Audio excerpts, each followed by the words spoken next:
Malam Bapak Ibu peserta Zoom meeting yang pada malam hari ini sangat ceria tentunya.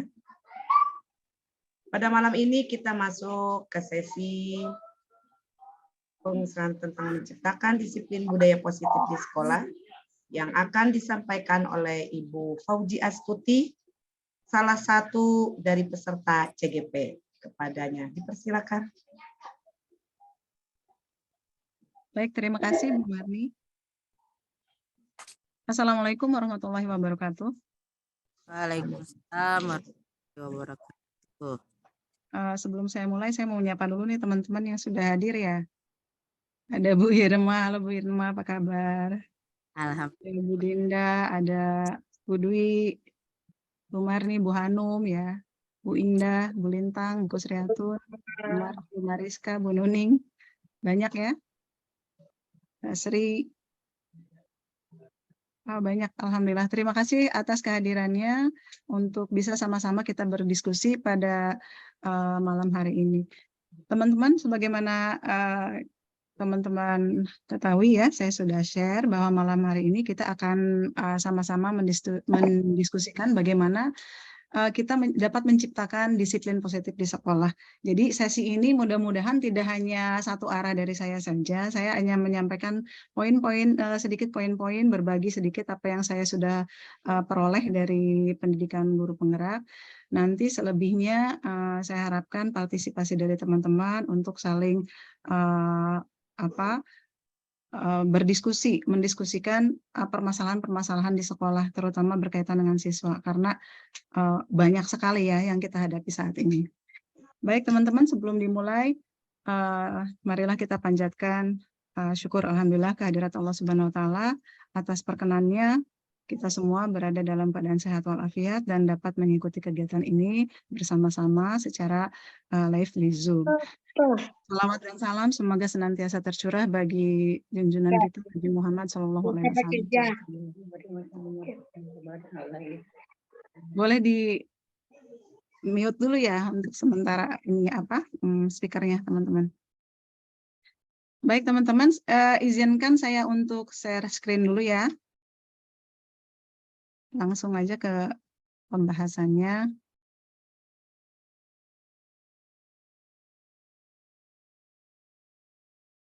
Nah, ini dia.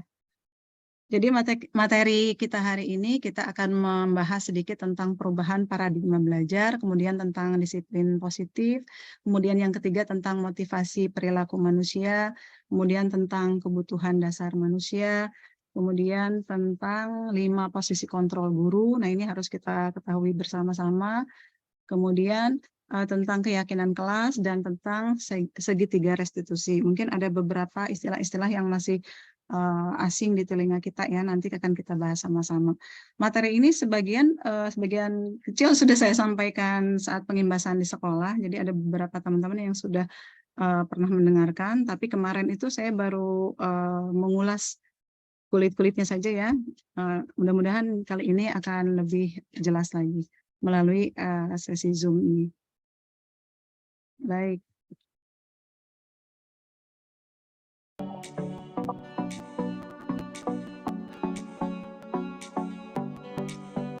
Nah, ini teman-teman, mengenai perubahan paradigma belajar ini, saya mengutip sedikit apa yang sudah disampaikan oleh Bapak Pendidikan kita ya, yaitu Ki Hajar Dewantara. Beliau mengatakan kita ambil contoh perbandingan dengan hidup tumbuh-tumbuhan, yaitu seorang petani.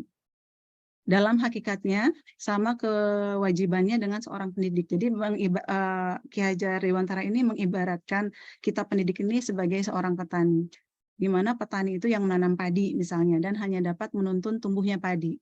Jadi petani ini dapat memperbaiki kondisi tanah, memelihara tanaman padi, memberi pupuk dan memberi air, kemudian membasmi ulat-ulat atau jamur-jamur yang mengganggu hidup tanaman padi dan lain sebagainya. Itu diibaratkan kita ini sebagai petani ya. Jadi dari kutipan tersebut, kalau saya lihat sekolah itu diibaratkan sebagai tanah untuk tempat bercocok tanam. Guru mengusahakan sekolah jadi lingkungan yang menyenangkan, kemudian dapat menjaga dan melindungi murid-murid dari hal-hal yang negatif, sehingga karakter murid tumbuh dengan baik di sekolah. Kemudian yang malas menjadi lebih semangat, bukan sebaliknya, yang semangat menjadi malas. Nah, itu di situ tugas kita. Kemudian kita juga harus menjaga murid agar jangan sampai ada mereka berada dalam tekanan.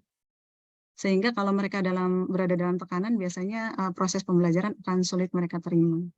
Itu ya sekilas tentang apa yang disampaikan oleh Ki Hajar Dewantara sebagai pembuka dari materi ini. Nah, yang berikutnya ini ada saya ada sedikit, bukan permainan ya. Kita akan bersimulasi sedikit. Teman-teman di sini lihat ada gambar apa di situ, teman-teman? Boleh dibuka. Gambar tangan ditutup. Iya. Tangan Iya. mengepal. Tangan yang sedang dikepal ya. Jadi teman-teman coba teman-teman bayangkan di dalam tangan ini, di dalam kepalan tangan teman-teman semua ini ada sesuatu yang sangat berharga dan memang tidak bisa dibuka. Bukan tidak bisa dibuka, tidak boleh dibuka karena ini saking berharganya. Teman-teman harus menjaganya sebaik-baiknya. Nah, ketika ada seseorang yang memaksa teman-teman misalnya membuka kepalan tangan teman-teman untuk menyuruh membuka kepalan tangan tersebut, apa yang akan teman-teman lakukan? Misalnya katakanlah teman terdekat atau sahabat atau siapapun itu menyuruh teman-teman membuka kepalan tangan. Apa yang akan dilakukan oleh teman-teman kira-kira? Sementara itu adalah sesuatu yang berharga yang harus dijaga, yang memang harus di-keep baik-baik gitu. Kita lihat dulu, apakah orang itu bisa dipercaya atau tidak. Nah, kalau misalnya bisa dipercaya? Kalau bisa dipercaya, insya Allah bisa dibuka. Bisa dibuka ya. Kalau kata Bu Marni boleh dibuka. Yang lainnya gimana? Berusaha untuk tidak Tahankan tidak membuka. Kalau menurut Bu Hanum, berusaha untuk tetap menjaga ya, tidak membuka. Iya, berusaha untuk tetap amanah. Menjaga ya. Nah, sebetulnya tidak ada jawaban yang salah mau dibuka atau ataupun tetap dikepal. Intinya apa yang akan teman-teman lakukan itu adalah atas motivasi dari dalam diri teman-teman sendiri, atas keyakinan apa yang diyakini oleh teman-teman. Kalau menurut teman-teman itu boleh dibuka, itu tidak akan menyebabkan keburukan bagi teman-teman atau bagi siapapun, maka teman-teman bisa membukanya. Tapi kalau menurut teman-teman ini kalau dibuka bisa menyebabkan hal-hal negatif atau keburukan bagi diri kita sendiri ataupun bagi orang lain, maka kita akan terus menjaganya. Artinya bahwa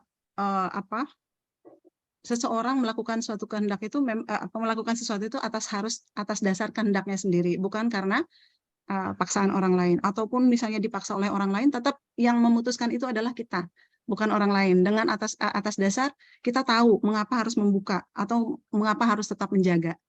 Itu ya, awalnya kita dari sini dulu. Ini nanti disangkut pautkan ke siswa. Kita lihat.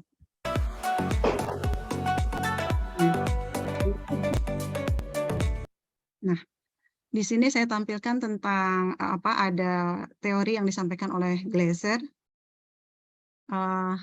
tentang miskonsepsi bahwa miskonsepsi tentang motivasi ya. Nah, di sini miskonsepsinya apa saja? Miskonsepsi bahwa guru mengontrol murid. Guru boleh mengontrol murid. Nah, ini di teori Glaser ini diperbaiki. Jadi sebetulnya guru itu yang mengontrol murid itu bukan guru ya, yang mengontrol murid ya muridnya itu sendiri, dia mau melakukan apa ya di atas kehendaknya dia, jangan karena paksaan tapi atas kesadaran dia. Kemudian yang kedua, pada dasarnya kita tidak dapat memaksa murid untuk berbuat sesuatu kalau murid tersebut memilih untuk tidak melakukannya. Tadi yang masih ada sangkut pautnya dengan yang nomor 1. Kemudian yang ketiga, miskonsepsi tentang bahwa bujukan adalah bentuk-bentuk kontrol, segala usaha untuk mempengaruhi murid agar melakukan sesuatu. Jadi kalau kita merayu murid itu agar dia mau melakukan sesuatu, kita menganggapnya itu betul. Yang penting murid itu bisa dirayu oleh kita, dia mau melakukannya. Nah, itu juga suatu miskonsepsi ya berdasarkan teori Gleiser ini. Kemudian kritik dapat membuat orang merasa bersalah, dapat merasa orang bersalah dapat menguatkan karakter. Kadang-kadang kita mengkritik anak, mengkritik siswa, menganggap itu tidak apa-apa, tapi akan membuat dia lebih kuat, karakternya lebih kuat. Nah, ini ternyata miskonsepsi juga, salah, pandangan yang salah juga. Kemudian yang berikutnya, bahwa orang dewasa memiliki hak untuk memaksa. Nah, ini juga salah satu yang salah, pemikiran yang salah juga berdasarkan teori William Gleiser ya. Kemudian yang berikutnya lagi, banyak orang dewasa yang percaya bahwa mereka memiliki tanggung jawab untuk membuat murid-murid atau anak-anak berbuat hal-hal tertentu, dilakukan dan dapat diterima. Itu ya beberapa miskonsepsi yang coba diluruskan oleh William Gleiser. Ini tidak hanya terbatas pada anak-anak murid di sekolah, pada anak-anak kita di rumah juga ini kita dapat menerapkannya, dapat kita coba terapkan. Ya. Lalu apa kaitannya dengan disiplin positif? Apa itu disiplin positif? Kalau menurut teman-teman disiplin itu apa? Kita sambil diskusi aja ya, biar hidup ininya, diskusinya. Disiplin itu menurut teman-teman apa? Tindakan yang halo. Iya, halo, silakan. Fokus ya. Disiplin adalah tindakan yang sesuai dengan aturan dan tepat waktu. Tindakan yang sesuai aturan dan tepat waktu ya. Oke. Makasih ya. Membiasakan sesuatu yang positif. Membiasakan sesuatu yang positif. Oke. Taat dan patuh pada suatu aturan. Oke, taat dan patuh pada suatu aturan. Ya. Oke, kita lihat ya.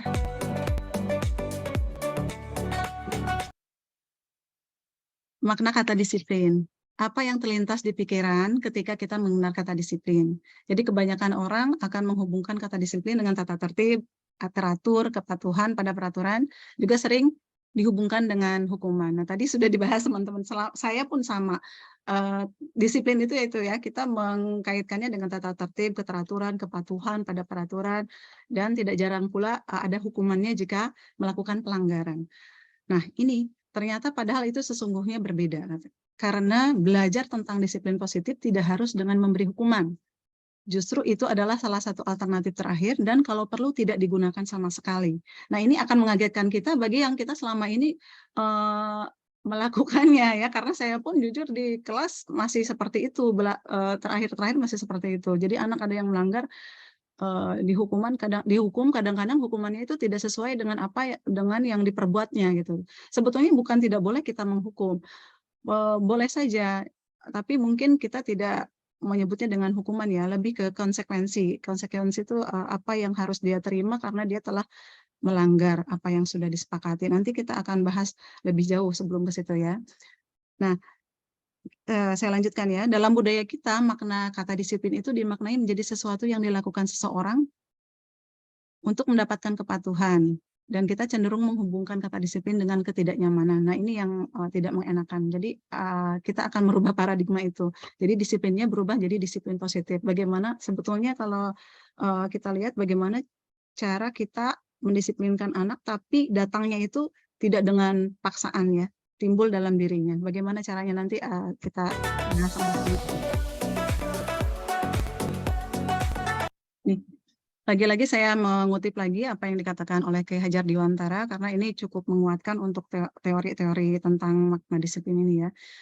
Menurut Kiai Hajar Dewantara, untuk mencapai kemerdekaan atau dalam konteks pendidikan saat ini, untuk menciptakan murid yang merdeka, syarat utamanya disiplin yang kuat. Disiplin yang dimaksud adalah disiplin diri yang memiliki motivasi internal yang tadi saya sampaikan. Jadi tidak dari luar atau eksternal ya. Jika kita tidak memiliki motivasi internal, maka memerlukan pihak lain untuk mendisiplinkan kita atau motivasi eksternal dengan cara membangun kesadaran diri. Jadi kalau misalnya kita contohkan ke anak kita berusaha untuk membangun ada dalam diri anak itu motivasi internal. Jadi bukan karena paksaan dari kita. Memang tidak semuanya anak bisa mempunyai motivasi dalam dirinya sendiri. Maka tadi dikatakan perlu ada yang mendisiplinkan, yaitu pihak luar atau dari eksternal. Tapi itu pun mengacu pada bagaimana cara membangun kesadaran diri. Tidak dengan hukuman, tidak dengan paksaan, ya. Ini kita kutip lagi tentang merdeka menurut Ki Hajar Dewantara. Kita sekarang di kurikulum merdeka itu masih bias ya. Merdeka yang dimaksud itu apa gitu. Kadang-kadang masih banyak yang masih kebingungan. Jadi kalau merujuk pada Ki Hajar Dewantara itu, bahwa merdeka itu tidak hanya terlepas dari perintah. Jadi anak itu merdeka dalam artian mereka tidak diintimidasi, tidak diperintah yang tidak sesuai dengan kemauan mereka. Apalagi sekarang di zaman yang seperti ini ya, anak sudah tidak bisa lagi kita dikte, kita setir, nggak bisa. Kita harus tahu pikiran mereka itu maunya kemana. Sekarang yang lagi tren apa, kita harus bisa mengikutinya. Jadi tidak hanya terlepas dari perintah, akan tetapi juga cakap untuk memerintah pada dirinya sendiri. Jadi merdekanya itu, yaitu dia juga harus bisa memerintah pada dirinya sendiri dengan bimbingan kita tentunya. Karena tidak semua anak bisa mempunyai sikap itu ya, bisa mendisiplinkan dirinya sendiri, memerintah diri sendiri. Jadi harus kita bimbing bagi yang memang anaknya belum ada di arah sana. Jadi ketika seorang murid harus mengikuti aturan tertentu, nah ini ya harus kita garis bawahi, maka kita harus memberikan pemahaman terlebih dahulu, alasan mengapa mereka harus mengikuti aturan tertentu, sehingga motivasi yang terbangun adalah motivasi intrinsik, bukan ekstrinsik. Jadi kayak kita ada di sekolah itu ada peraturan. Nah anak-anak itu kita tidak boleh sebetulnya langsung ke anak-anak, ini kamu pakai sepatu putih, kamu melanggar peraturan. Nah, seharusnya kita sosialisasikan peraturan kita itu apa, kalau bisa dipajang yang besar-besar, anak tahu, kemudian kita sosialisasikan sejelas-jelasnya, poin nomor 1 itu aturannya begini, maksudnya ada aturan ini itu adalah supaya begini. Jadi mereka harus dipahamkan dulu, kenapa ada aturan itu. Kalau sekarang lagi ramai di sekolah, kalau anak perempuan memakai lipstik, memakai maskara dan lain sebagainya, ternyata ya walau alam mereka itu mungkin juga memang karena tidak tahu aturannya ada, dan mungkin mereka juga nggak tahu kenapa kok nggak boleh gitu. Tadi saya juga menemukan ada anak pakai lipstik tadi ya. Neng pakai lipstik ya. Oh iya Miss, maaf mau dihapus tuh. Tahu nggak kenapa di sekolah kita boleh pakai lipstik nggak? Di sekolah ke sekolah boleh pakai lipstik nggak? Ya jawabannya sih nggak tahu. Nah itu juga sebetulnya kesalahan dari kita ya, dari pihak sekolah, karena walaupun sebetulnya mungkin anak tahu itu aturan, tapi kenapa gitu? Karena tidak semua anak bisa cerdas. Oh iya masa sih ke sekolah pakai lipstik? Karena mungkin mereka memang karena benar-benar nggak tahu itu kenapa ya. Jadi memang harus dijelaskan alasannya kenapa aturan itu dibuat. Kalau memang ada aturan, tapi sebaiknya kan kalau di yang sekarang itu aturan itu berubah menjadi keyakinan ya, keyakinan kelas. Nanti akan kita bahas juga tentang itu.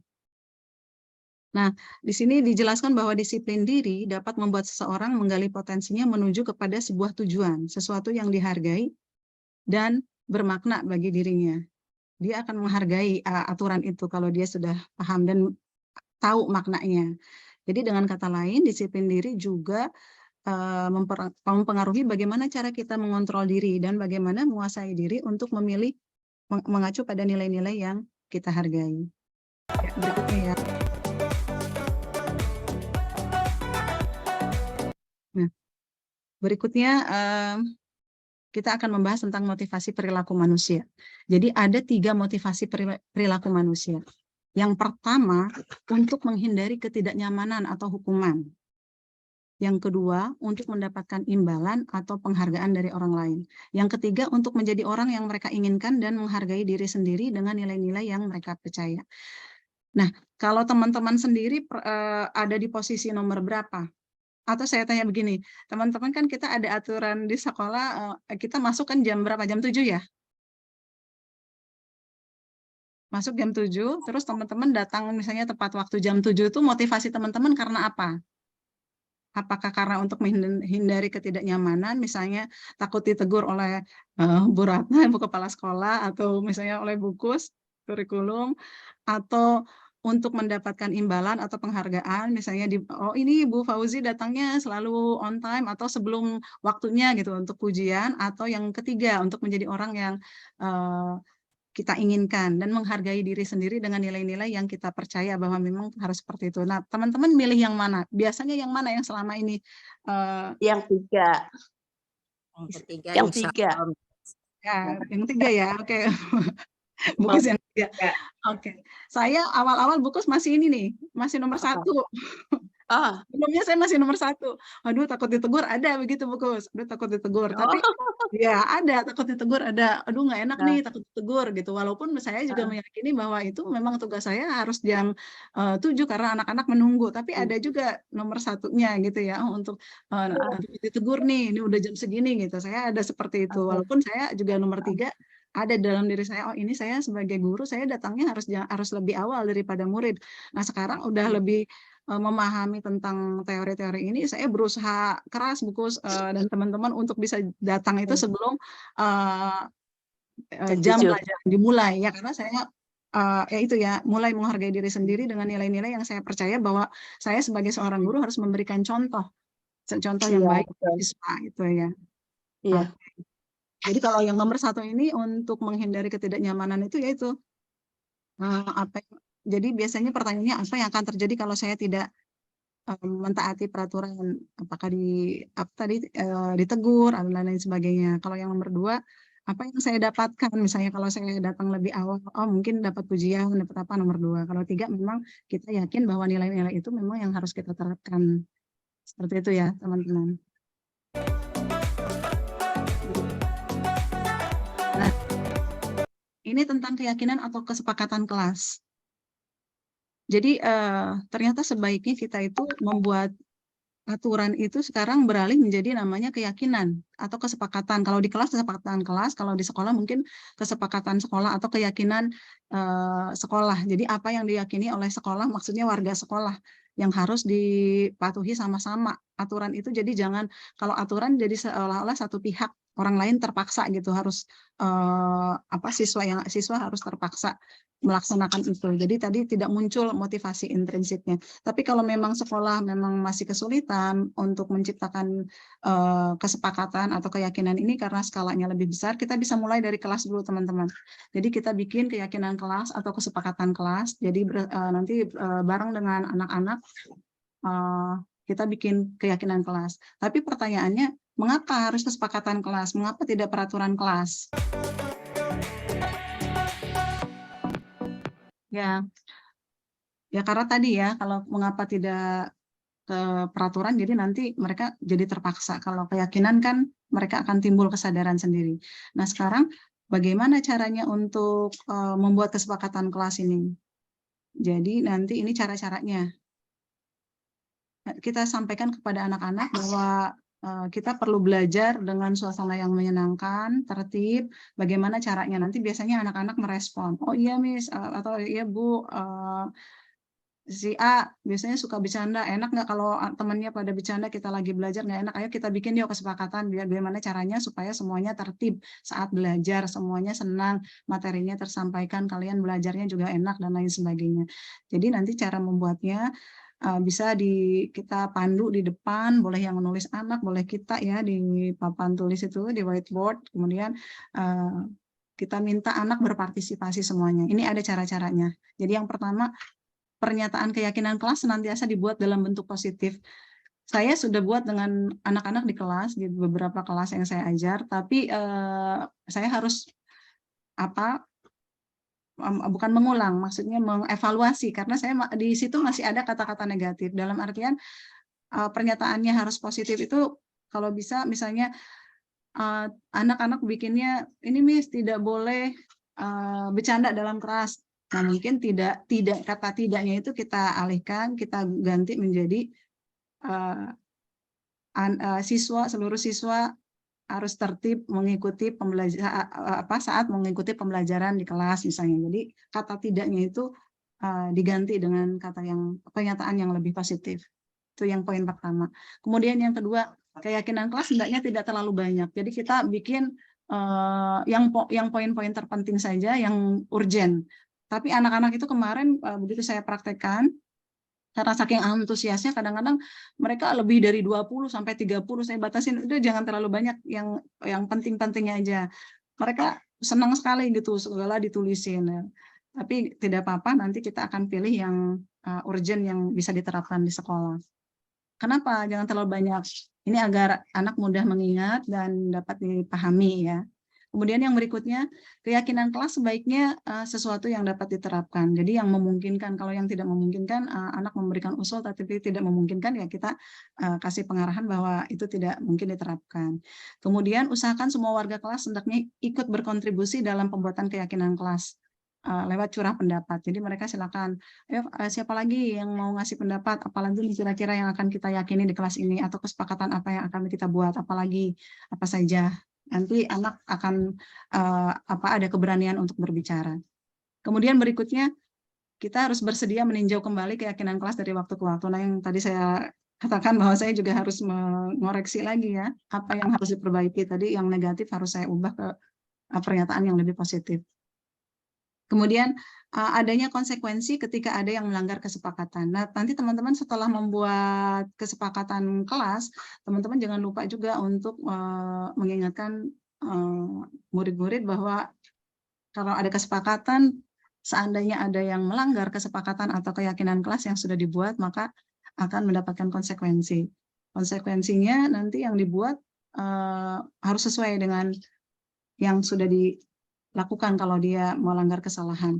Jadi harus yang memberikan manfaat. Jangan sampai memberikan konsekuensi, misalnya anak-anak karena ingin bercanda ya, jadi konsekuensinya itu misalnya keliling lapangan 10 kali misalnya, atau joget-joget di depan kelas gitu ya. Nah, itu kita usahakan itu jangan sampai terjadi. Jadi jangan yang bersifat fisik, juga jangan sampai mempermalukan teman di depan kelas. Jadi boleh kalau misalnya konsekuensinya kalau melanggar, boleh misalnya membaca sila-sila Pancasila di depan kelas misalnya, atau apa ada hafalan apa surat-surat pendek bagi muslim, 3 surat pendek misalnya boleh. Ada juga anak yang mengusulkan ini konsekuensinya ini aja, baca sholawatan, memimpin sholawatan, boleh. Pokoknya sejauh itu positif dan masih relevan dengan pembelajaran, boleh. Pembelajaran itu kan semuanya pembelajaran ya, menghafalkan sila-sila Pancasila, baca surat pendek, nah seperti itu masih boleh. Jadi jangan sampai misalnya nanti anak melakukan kesalahan, kita tiba-tiba misalnya, mohon maaf ini di sekolah kita juga masih begitu ya, membersihkan WC misalnya. Nah, itu sebetulnya masih kurang relevan ya dengan hukuman yang harus konsekuensi yang harus diberikan kepada anak.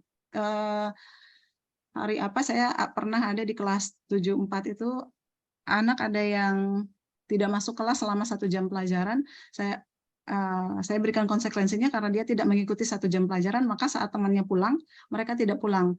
Mereka mengikuti pelajaran, saya berikan tugas, jadi mereka tidak pulang. Dan itu kayaknya bagi mereka sesuatu yang berat, karena mereka pengennya bersih-bersih, pengennya nyapu. Konsekuensinya nyapu ya, oh enggak, kamu kan kesalahannya tidak ikut pelajaran, jadi teman-teman pulang, kamu ikut pelajaran. Cuman kita mungkin harus mau meluangkan waktu ya. Memang tidak 1 jam penuh, mungkin sekitar 30 menit. Pokoknya mereka pulang beda pulang dengan temannya 10-15 menit, mereka kayaknya udah nyesek banget gitu. Buat mereka itu berat gitu ya. Itu ya teman-teman untuk kesepakatan kelas. Ya, berikutnya. Ya. Ini barangkali teman-teman masih bingung antara hukuman, membedakan antara hukuman atau konsekuensi ya. Ini ada contoh kasus ini di sini. Oke, ini saya bacakan aja, mungkin bisa sambil nanti silakan memberikan pendapat teman-teman, menurut pendapat teman-teman ini konsekuensi atau hukuman. Ini, Iva kurang menguasai pelajaran matematika sehingga pada saat pelajaran tersebut lebih banyak berdiam diri atau menggambar di buku pelajarannya. Pada saat guru matematika, yaitu Pak Seno, menanyakan pertanyaan, Iva menjadi gugup dan tidak sengaja menjatuhkan, apa ini ya? menjatuhkan tasnya dari kursi, serta tiba-tiba menjadi gagap pada saat berupaya menjawab. Kemudian seluruh kelas pun tertawa melihat perilaku Iva yang bicara tergagap dan terkejut tersebut. Pak Seno pada saat itu membiarkan teman-teman Iva mentertawakan Iva yang tergagap dan malu luar biasa. Dan malahan minta Iva untuk maju ke depan dan berdiri di depan kelas sambil menunjuk hidungnya karena tidak bisa menjawab pertanyaan Pak Seno. Kelas makin gaduh dan anak-anak pun tertawa melihat Iva di depan kelas sambil memegang ujung hidungnya. Nah, itu teman-teman, menurut teman-teman ini termasuknya ke dalam hukuman atau konsekuensi nih? Hukuman. Hukuman. Hukuman ya, jelas. Kayaknya ya. Nah, jadi sudah bisa membedakan ya. Sebetulnya banyak contoh kasus yang bisa kita pelajari, tapi nanti saya kasih ini aja ya bahannya. Ya, berikutnya. Ya.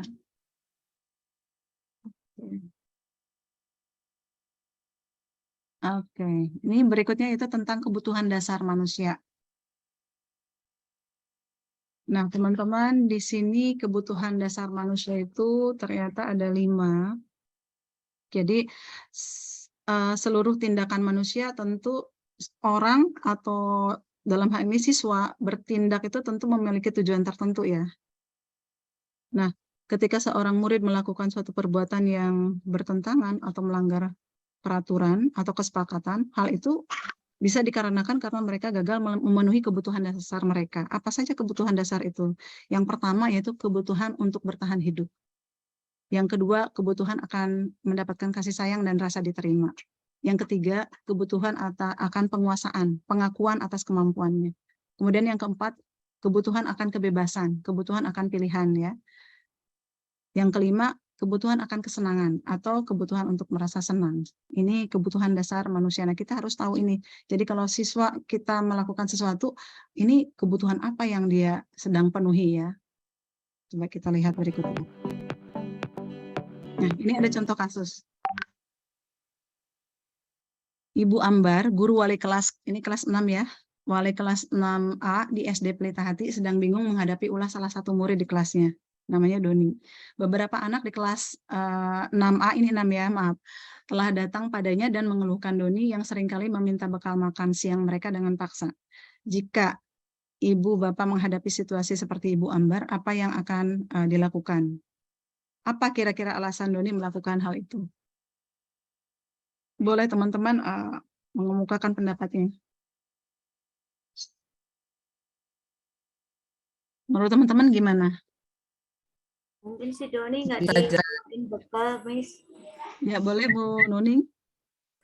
Silakan. Doni ini dari rumahnya tidak dibawain bekal, atau kadang juga anak itu memang apa ya, seperti mencari usil, dia tidak punya gitu, maksudnya kayak mencari perhatian.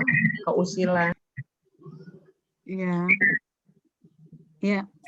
Nah, makasih ya Bu Nuning ya. Jadi kalau kita merujuk pada situasi tadi itu ya, dalam konteks penegakan disiplin positif, sebaiknya memang Ibu Ambar mencari tahu dulu alasannya yang tadi, motivasinya dia itu apa, kenapa dia sampai melakukan itu, Doni sampai melakukan hal tersebut, kebutuhan mana yang berusaha sedang dipenuhi oleh si Doni tadi. Jadi tadi betul ya Bu Nuning bilang bisa jadi dia memang nggak dibelikan bekal, emang ibunya mungkin nggak sanggup bukan nggak sanggup, maksudnya nggak sempat masak, atau memang mungkin keadaan di rumahnya memang mohon maaf, memang pas-pasan ya, hari ini makan, besok enggak, mungkin sehingga dia mintain temannya terus makan temannya. Berarti yang sedang dipenuhi oleh Doni tersebut adalah kebutuhan untuk hidup, yang kebutuhan nomor 1. Kemudian bisa jadi juga dia karena pengen iseng aja, tadi Bu Marlin juga mengatakan ya, bisa jadi karena kita tanya aja, kadang-kadang kita tanya kenapa kamu seperti itu ya, iseng aja. Jadi kalau misalnya teman-temannya laporan terus pada ngadu ke wali kelasnya, dia tuh kayaknya senang lihat teman-teman pada ngadu. Nah itu memang dia mungkin orangnya iseng, dan kebutuhan yang sedang dia penuhi itu adalah untuk mencari kesenangan aja gitu.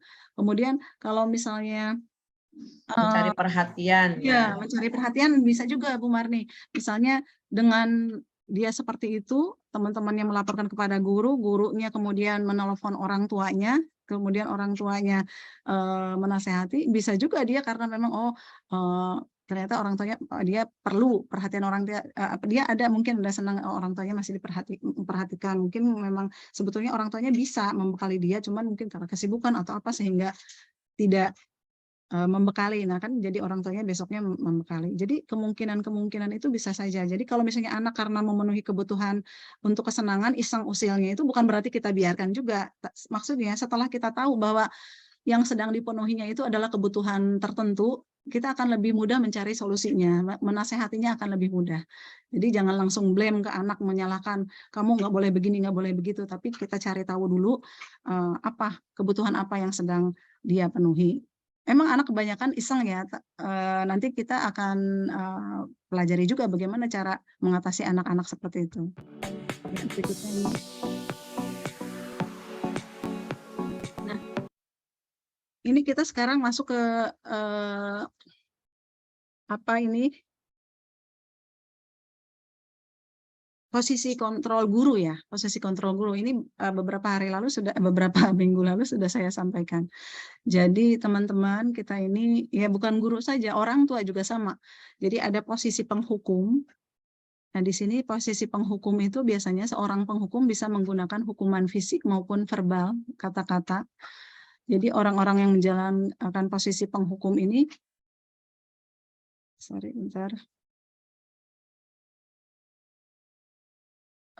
menganggap bahwa sekolah memerlukan sistem atau alat yang dapat lebih menekan murid-murid lebih dalam lagi. Guru yang menerapkan posisi penghukum itu biasanya kata-kata yang keluarnya, patuhi aturan saya, atau awas ya kamu kalau ulangi lagi, kamu selalu saja salah. Nah itu kata-kata guru penghukum biasanya seperti itu, atau orang tua penghukum gitu ya, yang menyalahkan seperti itu. Guru seperti ini senantiasa percaya hanya ada satu cara agar pembelajaran bisa berhasil, yaitu caranya dia, cara guru itu gitu. Jadi pembelajaran bisa berhasil kalau anak-anak saya tekan. Pokoknya kalian nggak boleh begini ya, pokoknya kalian nggak boleh begitu ya. Memang itu akan berhasil, tapi akan berhasil anak-anak diam. Pokoknya kalian nggak boleh ribut ya. Kalau ribut nanti ibu biasanya akan apa gitu dengan ancaman. Anak akan diam, tapi diamnya mereka itu yaitu tadi dia tidak merdeka, dia tertekan, dia tidak pelajarannya tidak akan masuk ke dia hanya diam saja karena menuruti perintah gurunya, takut dengan gurunya. Kemudian di sini biasanya yang penghukum ini ada suaranya tinggi, bahasa tubuhnya biasanya matanya melotot, kemudian jarinya menunjuk-nunjuk ya, lalu menghardik, mungkin ada yang sampai begitu. Kalau misalnya kita sebagai guru pikir bisa terlambat lagi, pasti lagi datang terlambat, kapan bisa datang tepat waktu misalnya, kamu segala macam. Jadi ini guru penghukum. Kemudian bagaimana perasaan murid bila guru berbicara seperti itu pada saat muridnya datang terlambat? Kalau yang tadi ya, terlambat lagi, pasti terlambat lagi. Kira-kira menurut teman-teman bagaimana perasaannya? Nah, kalau dari sini hasilnya kemungkinan murid marah dan mendendam atau bersifat agresif. Atau bisa jadi sesudah kembali duduk, murid tersebut akan mencoret-coret bukunya, atau menulisinya, dan lebih buruk lagi sepulang sekolah murid melihat motor atau mobil bapak ibu guru dan akan menggores kendaraan tersebut. Bisa jadi. Kemarin saya piket ibu bapak, ada anak curhat, saya tidak mengajar mereka sekarang, mereka ada di kelas 8 atau 9 ya. Dia curhat begitu aja, dia datang terlambat, begitu saya tanya-tanya akhirnya dia nyangkut kemana-mana gitu. Jadi dia intinya kalau saya tangkap dia sedang bukan mengadu ya, maksudnya kayak curhat bahwa dia itu juga perlu diperlakukan dengan baik. Saya itu tidak seperti yang dibilang oleh Bapak Ibu guru yang ini, saya memang melakukan kesalahan, pernah terlambat begini-begini, tapi alasan saya seperti ini. Jadi dia bilang seperti itu. Nah itulah makanya kita kalau ada anak yang terlambat atau melakukan kesalahan, memang kita harus check and recheck. Tapi banyak juga memang anak yang beralasan ini itu, tapi memang sebetulnya dia memang anak-anak yang memang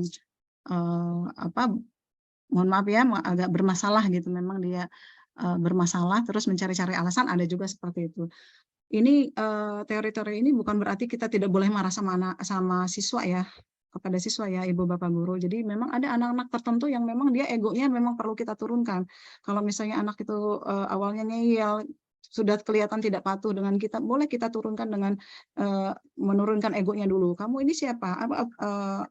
Apa kelebihan kamu apa gitu, nggak apa-apa juga seperti itu, untuk menurunkan egonya saja. Setelah itu nanti kita akan melakukan pendekatan yang lebih halus ya, karena pada dasarnya anak itu suka diperlakukan dengan halus karena mungkin karena di latar belakang keluarganya memang biasa keras, dia terbiasa dengan keras, jadi mereka harus dikeraskan pada awalnya, tapi ternyata walaupun dikeraskan itu mereka sebetulnya pengen juga diperlakukan dengan selayaknya. Ini yang dinamakan dengan kita harus mengajar itu ya, memanusiakan manusia ya.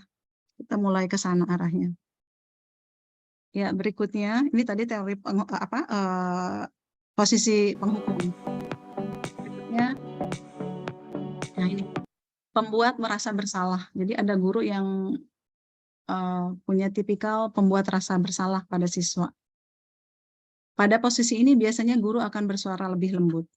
Pembuat rasa bersalah akan menggunakan keheningan yang membuat orang lain merasa tidak nyaman, merasa bersalah, atau rendah diri.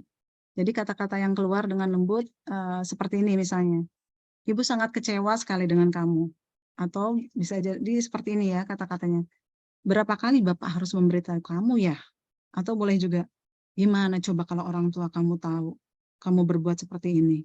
Pasti mereka akan kecewa. Nah itu kita seolah-olah kita tidak melakukan kesalahan, kita seolah-olah betul ya, ternyata ini untuk psikologis anak atau siswa ini kurang baik, karena ini bisa membuat anak menjadi tidak percaya diri, dia itu menjadi gagal gitu, kayak gagal menjadi anak yang baik gitu. Nah ini di posisi ini murid akan memiliki penilaian diri yang buruk tentang diri mereka. Murid merasa tidak berharga dan telah mengecewakan orang-orang yang disayangi. Jadi pembuat rasa bersalah biasanya nadanya memelas, halus, sedih, bahasa tubuhnya biasanya merapat pada anak, terus lesu gitu ya, kitanya lesu. Ini contoh kalimat yang disampaikannya biasanya, Adi, kamu ini bagaimana ya? Kamu sudah berjanji dengan ibu tidak terlambat lagi. Kamu kenapa ya senang sekali mengecewakan ibu? Ibu benar-benar kecewa sekali. Nah ini kata-kata seperti ini. Saya sebelumnya sering melakukan ini ya. Saya pikir akan efektif untuk membuat siswa itu menyadarkan siswa, tapi ternyata efeknya parah ya, bisa membuat siswa menjadi tidak percaya diri. Oke. Berikutnya ada posisi apa lagi? Nah, ini ada posisi sebagai teman. Saat ini memang siswa atau anak sekarang memang apalagi di usia-usia yang labil 12, 14, 15 tahun itu kita tidak bisa mengontrol mereka, memerintah, memberikan ceramah. Kita lebih harus bersahabat, tapi posisi teman ini juga ternyata tidak terlalu ada negatifnya. Jadi memang ada yang lebih baik dari ini. Ini kita bahas ya. Jadi guru pada posisi ini tidak akan menyakiti murid, namun akan tetap berupaya mengontrol murid melalui persuasi. Guru di posisi teman biasanya menggunakan kata-kata yang lembut juga untuk mempengaruhi seseorang. Mereka akan berkata, ayo bantulah demi Bapak ya, atau demi Ibu ya. Ayo ingat tidak bantuan Ibu selama ini, misalnya ya seperti itu. Atau misalnya boleh juga begini, ada juga yang begini, ya sudah kali ini tidak apa-apa, nanti Ibu bantu bereskan. Nah, ini biasanya posisi-posisi guru sebagai teman seperti ini. Biasanya mereka ramah, gurunya ramah, dekat dengan siswa. Hal negatifnya apa dari posisi guru sebagai teman? Yaitu murid hanya akan bertindak untuk guru tersebut, guru yang menganggap dia sebagai teman, dan tidak untuk guru lainnya. Jadi muridnya itu akan tergantung pada satu guru tersebut tadi ya, yang menganggap dia teman. Jadi nada suaranya biasanya ramah, akrab, bercanda, bahasa tubuhnya merapat pada murid, senyum, jokes, memberikan joke gitu ya. Ini kalimat-kalimatnya tadi sudah saya sampaikan. Itu posisi teman. Jadi memang seperti tidak membahayakan, tapi memang anak akan menurut hanya pada guru itu saja. Kurang baik juga ya sepertinya. Ya, berikutnya posisi pemantau. Kalau posisi pemantau ini berarti dia mengawasi, gurunya mengawasi. Jadi pada saat mengawasi, kita bertanggung jawab atas perilaku orang-orang yang kita awasi. Jadi mengingatkan pada aturan yang sudah ada, kesepakatan yang udah ada. Ingat loh, saya masih juga di sini, ada di posisi sini. Kalau anak-anak mulai ribut di kelas, saya mengingatkan, ingat loh, kita udah bikin kesepakatan, masih begini. Saya masih ada di pemantau saat ini ya. Saat ini masih ke sini. Kamu ingat peraturannya apa? Apa yang telah kamu lakukan, sanksi atau konsekuensinya apa gitu ya. Posisi pemantau. Ini yang berikutnya. Nah, ini posisi manajer. Posisi manajer ini adalah posisi di mana guru berbuat sesuatu bersama dengan murid. Jadi mempersilahkan murid mempertanggungjawabkan perilakunya dan memandu murid atau mendampingi murid untuk menyelesaikan permasalahannya sendiri. Di posisi manajer ini, murid diajak untuk menganalisis kebutuhan dirinya. Di sini, penekanannya bukan pada kemampuan membuat konsekuensi, namun dapat berkolaborasi dengan murid bagaimana memperbaiki kesalahan yang ada. Jadi kalau seorang manajer nanti kata-katanya seperti ini, Bapak Ibu. Apa yang kita yakini ya, gitu ya. Apa kamu meyakininya, tentang misalnya anaknya sudah menyebutkan, oh di kelas harus begini, apa kamu yakin dengan itu gitu ya. Jika kamu meyakininya, apa kamu bersedia memperbaiki kesalahan gitu, seperti itu. Jadi kita mengarahkan manajer ya, mengontrol seperti seorang manajer. Apa rencana kamu untuk memperbaiki hal ini? Nah, seperti itu.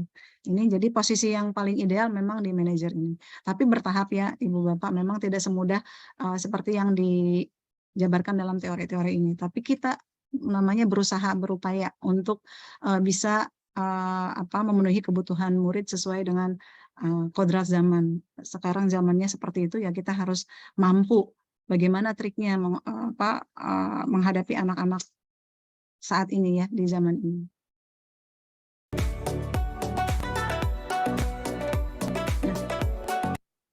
Ini adalah tentang restitusi, segitiga restitusi di sini. Di sini ada restitusi, apa itu restitusi? Jadi restitusi itu adalah dapat dilakukan sebagai upaya membantu siswa memperbaiki diri agar dapat kembali ke kelompoknya dengan karakter yang lebih baik dan kuat. Jadi ini digunakan saat siswa berada dalam permasalahan, ada dalam masalah. Bagaimana caranya kita lihat dalam, di sini ada segitiga restitusi, yaitu suatu proses dialog. Jadi kita melakukan dialog dengan anak yang membuat kesalahan. Jadi kita panggil dan kita menasehatinya tidak di depan teman-temannya. Pokoknya kita sangat menjaga, sekarang ini harus bisa menjaga. Mereka itu kalau kita nasehatin di depan teman-temannya pasti akan malu. Pasti akan malu. Jadi kita nanti kita panggil, bisa di ruangan yang lebih tertutup, privasi, biar dia merasa nyaman. Kemudian nanti kita adakan dialog oleh guru ya, atau orang tua juga bisa menerapkan ini. Kita sebagai orang tua bisa dengan anak kita ya, agar dapat menjadikan anak itu mandiri, bertanggung jawab, dan proses dialog ini digambarkan pada segitiga restitusi ini. Jadi di sini ada yang bagian dasar ini di bawah prosesnya ya, nanti saat kita melakukan ini. Saat anak melakukan kesalahan, saat berdialog ini kita menstabilkan identitasnya dulu. Apa itu menstabilkan identitas? Jadi saat anak melakukan kesalahan, nanti kita tanya dulu, permasalahannya kamu apa? Tadi di kelas seperti ini, kamu ada masalah apa? Jadi begitu dia cerita, misalnya dia tadi emosi, marah, sampai nonjok. Nah nanti kita bilangnya di sini menstabilkan identitas dia itu, jangan sampai langsung menyalahkan. Kamu begini-begini, tahu nggak tuh teman kamu ditonjok, jadinya seperti itu, sekarang harus ke rumah sakit. Misalnya tidak langsung ke seperti itu. Jadi kita stabilkan dulu emosinya. Jadi dia memang sudah salah, tapi kita jangan juga menyudutkan dia. Kita stabilkan dulu emosinya. Kita bilang bahwa oh ya, kamu emosi seperti itu karena teman kamu menggoda kamu seperti itu ya. Jadi kamu emosi. Ya setiap orang punya kesalahan, pernah melakukan kesalahan, misalnya ya, ibu juga sama dulu kalau misalnya ini juga ibu suka marah, emosi. Nah, di situ tuh nanti dia akan mulai itu tuh turun, emosinya biasanya akan mulai turun karena dia merasa, oh ternyata apa yang saya lakukan ini Bu Guru ngerti gitu loh, ngerti, paham gitu. Nanti setelah itu baru kita ke sini nih, menanyakan, validasi tindakan yang salahnya dulu. Nah, ini meyakinkan dulu keyakinan. yang kamu yakini harusnya seperti apa kalau misalnya ada kejadian seperti itu misalnya ya. Terus kamu ingin menjadi orang yang seperti apa? Boleh kita menanyakan terus. Kamu sebetulnya ingin jadi orang seperti apa? Nah, nanti kalau dia sudah bilang sebetulnya saya nggak mau begitu, saya tuh begini-begini, pengennya seperti ini. Nanti kita arahkan. Nah, kalau dia sudah sadar dengan apa yang diyakininya bahwa itu salah, misalnya itu yang betulnya harus begini, maka kita mengarahkan memvalidasi tindakan yang salah itu. Dan dengan mengatakan, nanti adakah cara yang lebih efektif untuk mendapatkan apa yang kamu butuhkan, misalnya kamu tadi mau jadi apa, yang efektifnya bagaimana gitu ya. Nanti kita kita dorong siswa untuk ke arah sana diskusinya, apa dialognya. Nah, ini saya berikan contoh kasus, ini sebetulnya juga sudah saya tayangkan, tapi mungkin ada beberapa teman yang belum melihat ya. Jadi kasus pertama, setelah istirahat kedua, Rauf di salah satu kelas yang saya ajar, Rauf tidak sengaja menumpahkan kuah bakso ke mejanya Arthur namanya. Arthur marah, ia tidak terima mejanya menjadi kotor, kemudian Arthur membalas menumpahkan sisa kuah bakso tadi ke meja Rauf. Mudah-mudahan ini video tadi putar ya.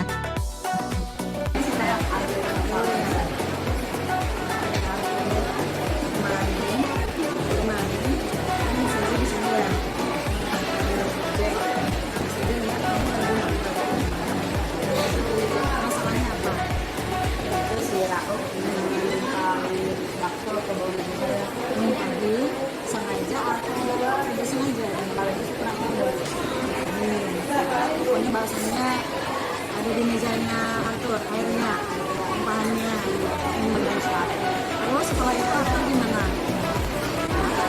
Marah. Pertama suruh minta air bersih, terus bersih nama enggak.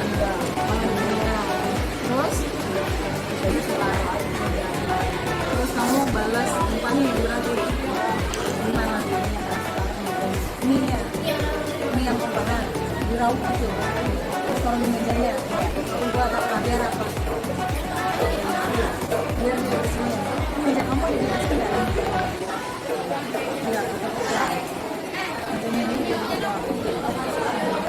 Kalau menurut Arthur, salahnya di mana? Ada yang salah nggak? Ada. Salahnya di mana? Oh, Arthur nggak bisa berbicara. Harusnya bagaimana?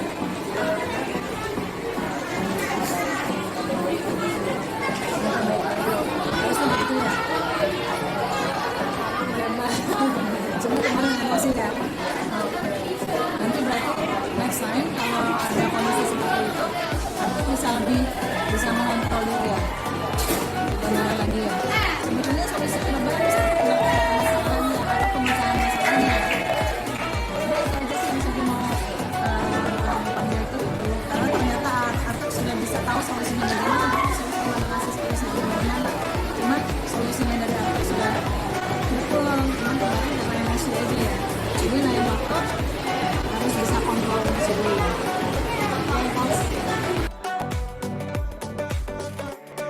Kasus yang kedua ya. Ya, siapa? Jadi tadi ada sama-sama sama Hafiz. Dorong. Jadi kecoret. Terus tadi katanya kata Hafiz apa? Mau ngumpetin makannya.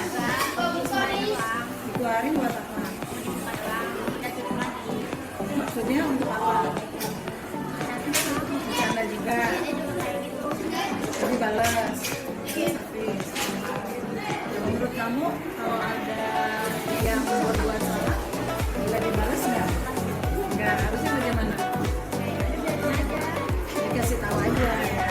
Dan gitu ya. Bisa nggak kayak begitu? Ya? Nggak bisa.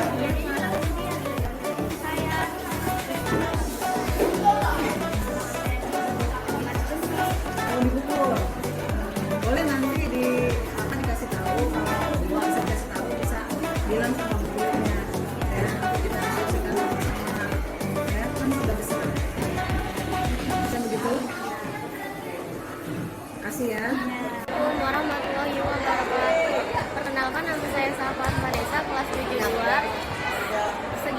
restitusi kemarin yang saya lakukan dengan diskusi membuat saya menyelesaikan masalah dengan lebih baik. Terima kasih. Wassalamualaikum warahmatullahi wabarakatuh.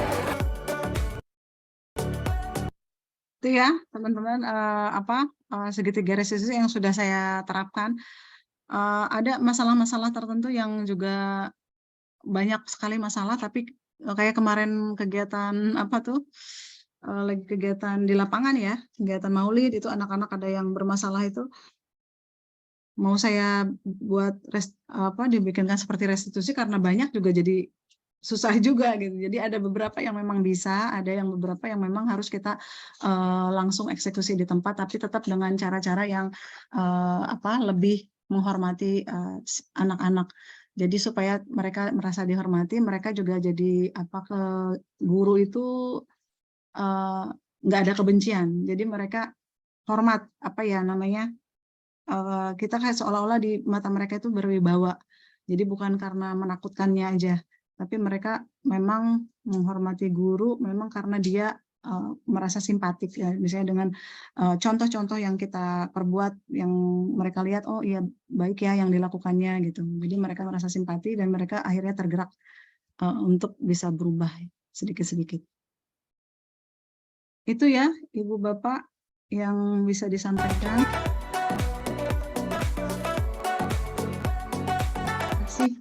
Sudah mendengarkan sedikit pemaparan dari saya. Untuk selanjutnya mungkin kita akan berdiskusi sebentar. Mungkin ada teman-teman yang mau, ini saya stop share dulu. Ya, teman-teman mungkin ada yang mau menyampaikan apa hal-hal yang perlu disampaikan terkait siswa-siswa kita di sekolah, silakan. Bu Marni boleh minta tolong dipandu ya Bu. Ya, baik. Terima kasih kepada Ibu Fauji yang sudah memaparkan. Kebetulan ini kita juga merasakan apa yang dipaparkan tadi ya. Dan apalagi ketika di posisi kontrol guru itu, rasa-rasanya kita sudah melaksanakan itu dan kita tidak menyadari gitu. Kalau itu tuh salah gitu. Salah dalam artian karena ketidaktahuan kita. Mudah-mudahan ke depannya itu kita menjadi guru-guru yang ya diidolakan oleh siswa lah ya. Terutama mungkin saya sih hanya dari saya dulu nih sebelum ke Bapak Ibu. Saya ingin itu ketika kita menghukum, bukan menghukum ya, ketika anak itu bermasalah lah.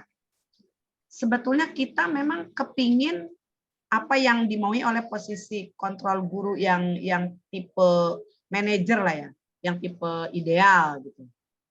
Tapi balik lagi ya, kalau sudah di situasi yang mungkin kita tidak terkendali gitu. Nah, kira-kira nih bagi kita untuk guru itu trik-triknya untuk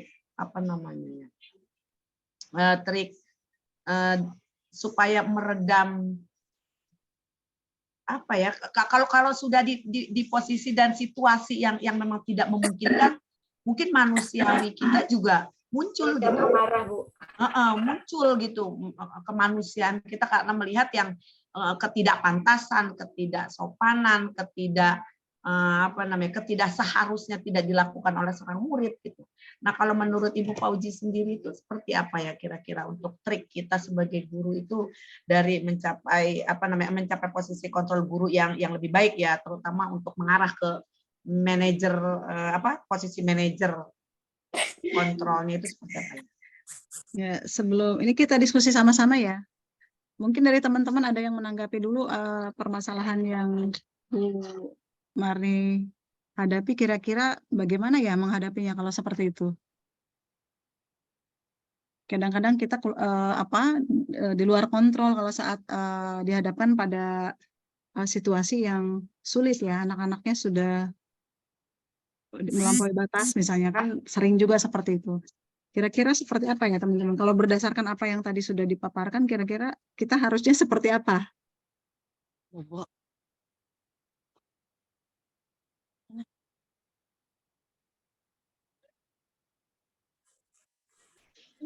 Karena tadi walaupun apa ya, kita sebetulnya sudah menahan sabar gitu kan, sudah aduh nggak mau marah gitu.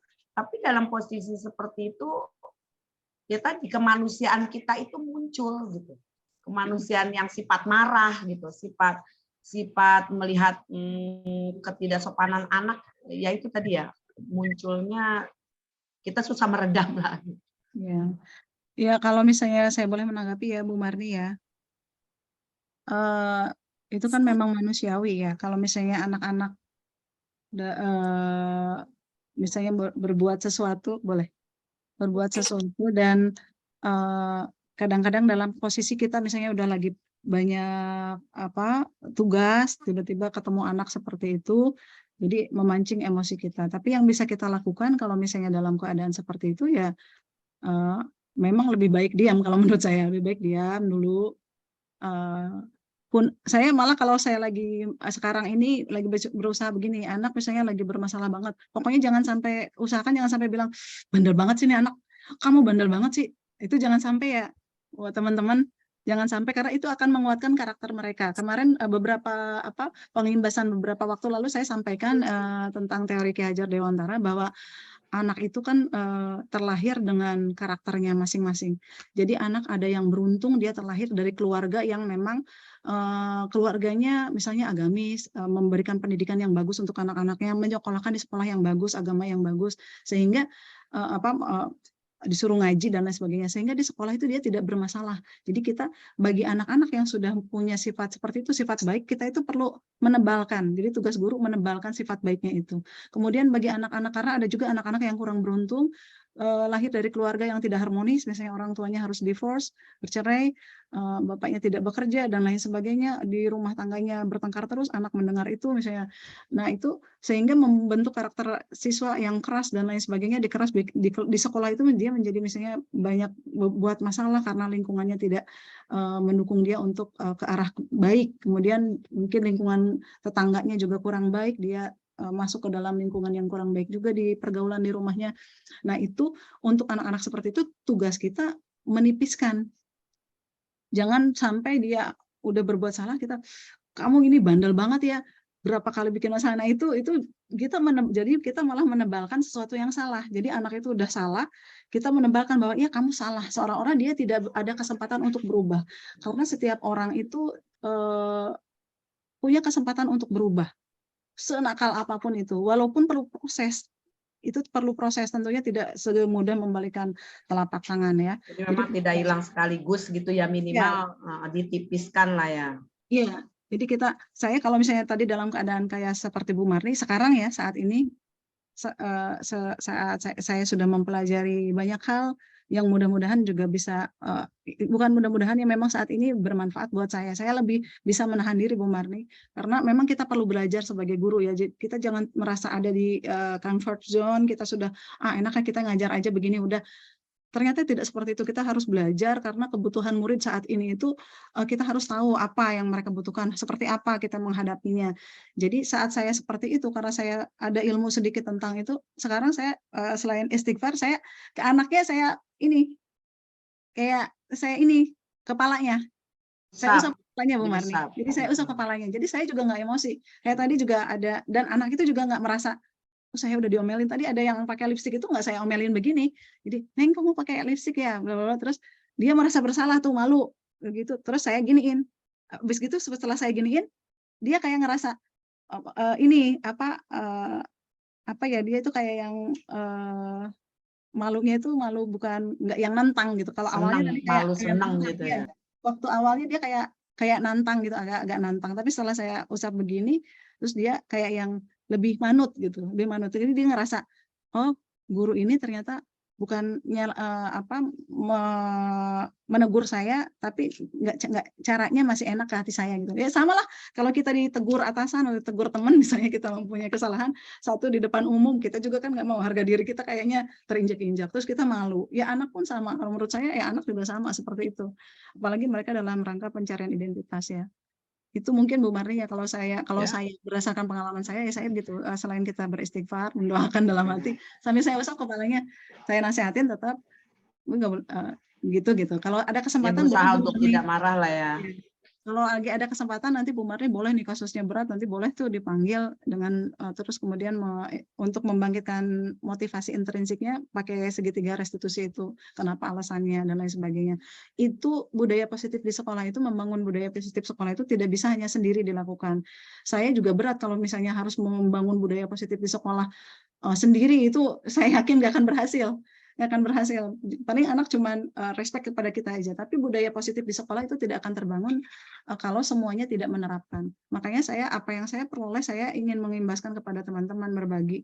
Yuk, kalau misalnya sekiranya kita mempunyai tujuan yang sama-sama baik untuk kemajuan sekolah, untuk anak-anak kita, untuk pendidikan di Indonesia ini secara umumnya, mulai dari sekolah kita dulu, ayo kita mulai sedikit-sedikit berubah gitu ke arah yang lebih baik ya, mudah-mudahan saling belajar.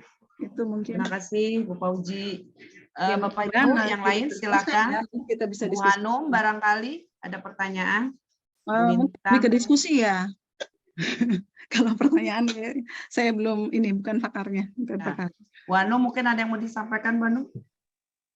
Terima kasih Bu Marni atas kesempatannya. Mungkin saya juga di kelas saya itu juga banyak sekali masalah ya, dan mungkin juga selama ini yang seperti yang saya lakukan, banyak hal-hal yang menurut saya sudah benar saya lakukan, ternyata kalau saya lihat dari diskusi yang disampaikan oleh Bu Fauzi tadi, banyak hal yang salah, tapi saya anggap itu sudah benar. Kebetulan di kelas saya itu apa yang disampaikan oleh masalah-masalah yang disampaikan oleh Bu Fauzi tadi itu terjadi di kelas saya, dan kasusnya itu cukup lumayan ya, berat dengan berbagai latar belakang anak ya. Ada beberapa hal memang pernah saya terapkan dari yang disampaikan Bu Fauzi tadi, cuman yang ingin saya sikap tadi mungkin seperti yang disampaikan oleh Bu Marni, trik-trik apa gitu. Salah satu tadi mungkin kita harus menyadari diri kita dulu sendiri, seperti memanage emosi kita. Kemudian saya selama ini juga banyak belajar sedikit dari apa yang pernah saya suka ngobrol dengan beberapa teman saya, kemudian dengan Bu Fauzi itu saya menerapkan juga ke diri saya, belajar mengatur diri saya yang tadinya saya lebih kalau dikatakan di sekolah itu mungkin saya orangnya gampang emosi, gampang marah. Dan sebenarnya mungkin itu saya sekarang ini belajar untuk bahwa itu salah, bahwa itu selama ini saya mungkin di mata anak takut dengan saya, tapi tidak menjadikan dia nyaman. Nah, ini yang saya terapkan dalam diri saya berusaha untuk mengurangi agar saya itu berusaha memandang bahwa anak itu apa yang dia butuhkan, apa yang dia selama ini berusaha saya ingin dia sebetulnya apa sih yang dia butuhkan dengan latar belakang dia yang seperti ini, dan itu saya buktikan ke beberapa anak di kelas saya itu ya alhamdulillah ada beberapa anak itu ada perubahan. Nah, mungkin ada beberapa hal juga yang memang sampai saat ini belum mampu saya terapkan karena tadi saya belum tahu cara yang lebih efektif, walaupun saya sudah mulai mengajak dia berdialog, cuman memang masih ada barangkali yang hal-hal yang negatif. Nah, yang ingin saya, mungkin Bapak Ibu bisa memberikan masukan ke saya, jika ada anak-anak ini dari latar belakang yang dia butuh kasih sayang, memang di keluarganya tidak ada kasih sayang, kebetulan dia ditinggal oleh ibunya, kemudian bapaknya juga tidak bisa memberikan perhatian yang lebih, dia kadang-kadang tinggal sendiri di rumah, dia harus mengatur dirinya, dan di kelas itu dia selalu mengganggu teman, tapi sekarang sudah agak berubah. Nah, ini cuman perubahan dia itu tidak seperti temannya yang lain yang punya orang tua, kebetulan pernah saya undang orang tuanya, akhirnya dikeluarkan, dan ternyata kebutuhan dia itu akhirnya terpenuhi dengan orang tuanya diundang, dan mereka saling tahu posisinya apa yang dibutuhkan anaknya. Nah, itu kebetulan saya mediasi. Nah, kalau untuk anak ini saya masih sampai saat ini ada perubahan sedikit pada dia, tapi masih juga hal-hal yang dikeluhkan guru, jadi malas, kemudian kadang suka masih apa ya, dia memang sikapnya kekanak-kanakan. Nah, ini bagaimana ya caranya supaya anak ini memang benar-benar bisa mendisiplinkan dirinya ke arah yang lebih positif, dan dengan bantuan mungkin guru ataupun mungkin guru-guru yang lain, karena selama ini sudah saya terapkan, sudah saya panggil dia di ruangan tertentu, saya ajak ngobrol, bahkan sampai dia agak mencurahkan air mata gitu ya, karena setiap saya menyebutkan kata seorang ibu, dia tuh langsung menangis gitu.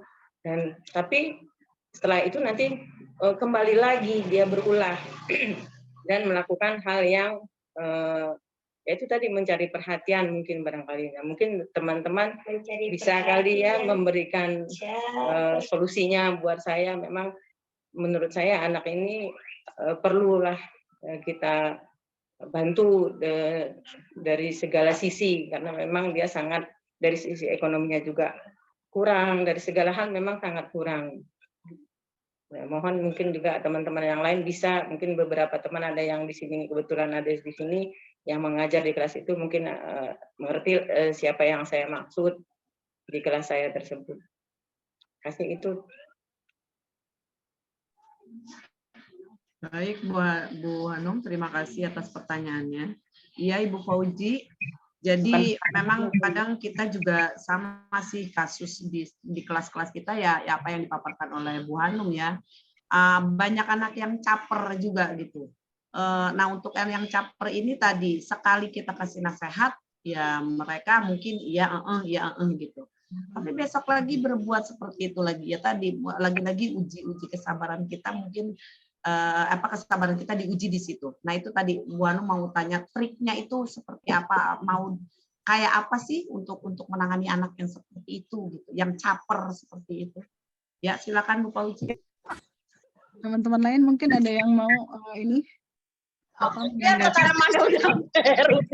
Iya, bidara itu orang suruh taruh bawah banyak-banyak rudinya. Lintang. Bidara. Bu Lintang. Salah kepencet ya? Iya. Kepencet sendiri di Bu kantong. Nuning, ada tanggapan Bu Nuning? Bu Mariska? Bu Kus? Kita diskusi aja. Bu Kus mungkin ya, Bu Kus. Maaf sih, saya lagi dipijit dulu ya. Kepencet. Oke. Apa katanya? Ibu Nuning, barangkali ada tanggapan Bu Nuning? Silakan. Mungkin Bu Nuning kali ya yang juga mengajar di kelas itu. Kalau saya sebenarnya memang masih pada taraf yang masih belajar juga ya Bu Han, sama. Masih suka marah-marah juga sama kayak Bu Marni juga. Tapi memang setelah melihat pemaparan tadi, kita itu memang tetap harus, intinya dari guru dulu untuk membenahi itu tadi seperti yang disampaikan ibu-ibu semuanya. Ya tetap harus berusaha, ketika siswa itu mengulangi lagi ya kita harus tetap mengingatkan kembali, mengingatkan tentang kesepakatan mungkin yang sudah kita sepakati sebelumnya, dan itu harus memang terus. Dan untuk kan mungkin kita kalau bisa menghilangkan sesuatu yang negatif itu sangat bukan mustahil, tapi mungkin akan membutuhkan waktu yang juga tidak hanya sebulan 2 bulan, mungkin juga bisa bertahun-tahun ya Bu. Maksudnya mungkin tidak berhasil dengan siswa yang saat ini bermasalah, mungkin akan kita lanjutkan dengan siswa selanjutnya yang mungkin dengan masalah yang mungkin sama atau mirip seperti itu. Menurut saya seperti itu Ibu. Jadi tetap harus kita ingatkan kembali dan kita harus berusaha untuk sabar selalu.